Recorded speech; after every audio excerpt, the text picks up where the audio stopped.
Está más unido que nunca y está fuerte, creo que lo muestra en cada entrenamiento, en cada... বিশ্বজুড়ে আবারও তুমুল বিতর্কের মুখে Argentina. সামাজিক যোগাযোগ মাধ্যম থেকে শুরু করে ফুটবল বিশ্বের নানা অঙ্গনে চলছে তর্ক বিতর্কের ঝড়। অভিযোগ, সমালোচনা আর প্রশ্নের ভিড়ে যেন আড়াল হয়ে যাচ্ছে মাঠের লড়াই। এমন উত্তপ্ত মুহূর্তেই নীরবতা ভাঙলেন লিওনেল মেসি, দিলেন কড়া বার্তা।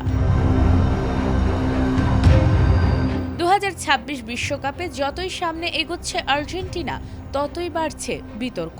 আলজেরিয়ার বিপক্ষে মেসির একটি স্টেটস আপ ট্যাকল, মিশর ও সুইজারল্যান্ড ম্যাচে ভিএআরের কয়েকটি সিদ্ধান্ত ঘিরে অনেকের অভিযোগ রয়েছে ফিফা নাকি আর্জেন্টিনাকে বাড়তি সুবিধা দিচ্ছে, এমনকি মেসিকে শিরোপা জেতাতেই সবকিছু সাজানো হচ্ছে।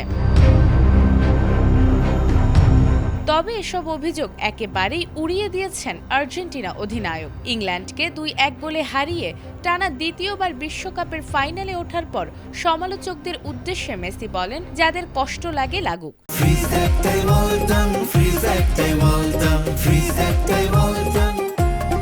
গত 4 বছর ধরে আমরাই বিশ্বের সেরা দল। টানা 2টি বিশ্বকাপের ফাইনালে ওঠা কোনো কাকতালীয় ঘটনা নয়। কেউ আমাদের কিছু উপহার দেয়নি, আমরা মাঠে খেলেই এই জায়গায় এসেছি। 55 মিনিটে অ্যান্থনি গর্ডনের গোলে পিছিয়ে পড়ে আর্জেন্টিনা। বিদায়ের শঙ্কা যখন ঘিরে ধরেছিল, তখনই অধিনায়ক মেসি দেখান তার জাদু।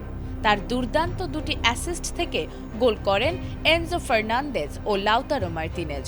শেষ পর্যন্ত 2-1 ব্যবধানে নাটকীয় জয় নিয়ে ফাইনালের টিকিট নিশ্চিত করে বর্তমান বিশ্ব চ্যাম্পিয়নরা। মেসি আরও বলেন, আমরা যদি হেরে যেতাম তাহলে অনেকেই নানা কথা বলতো, কিন্তু আমরা তাদের সেই সুযোগ দেইনি। আমরা জানতাম ফুটবলের দিক থেকে আমরা ভালো দল। জয়ের পর স্মরণ করেন কিংবদন্তি দিয়েগো ম্যারাডোনাকেও। মেসির বিশ্বাস, 1986 সালের সেই নায়ক ওপর থেকে এই জয় দেখছেন এবং খুশি হয়েছেন।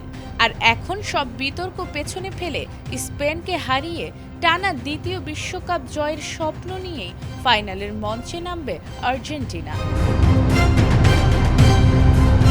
নাজমুন নাহার জান্নাত, এটিএন বাংলা।